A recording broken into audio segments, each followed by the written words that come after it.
আসসালামু আলাইকুম। আপনারা সবাই কেমন আছেন? আপনাদের দোয়ায় আমিও ভালো আছি। আমি আরেকটি নতুন ব্লগ নিয়ে চলে এসেছি। আজকে আমার ফুপি লাল শাড়ি পরে আমাকে সাজিয়ে দিয়েছে। আজকে আমার খুব খুশি লাগছে, আমার ফুপি আমাকে লাল শাড়ি পরিয়ে দিয়েছে। সেই জন্য আপনাদের সামনে আমি আবার চলে আসলাম। বিকেলে আমার বাসার ছাদে আমি হাঁটতেছি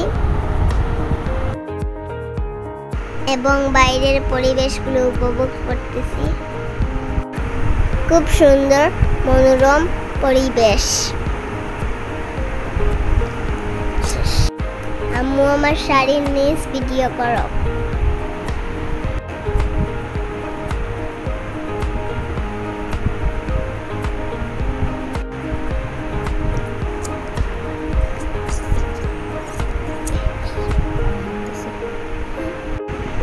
আমার আম্মু সবজি বাগান থেকে সবজি তুলতেছি।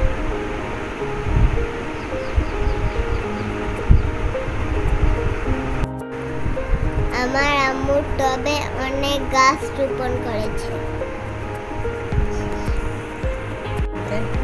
ধন্যবাদ গাছও আছে এর মধ্যে, দেখেন আপনারা। আজ এই পর্যন্ত, সবাই আমাকে সাপোর্ট করবেন। আসসালামু আলাইকুম। আমার আগের ভিডিওতে নুসরাত আপু, জুমা আপু কমেন্ট করে, আপনাদের অসংখ্য ধন্যবাদ।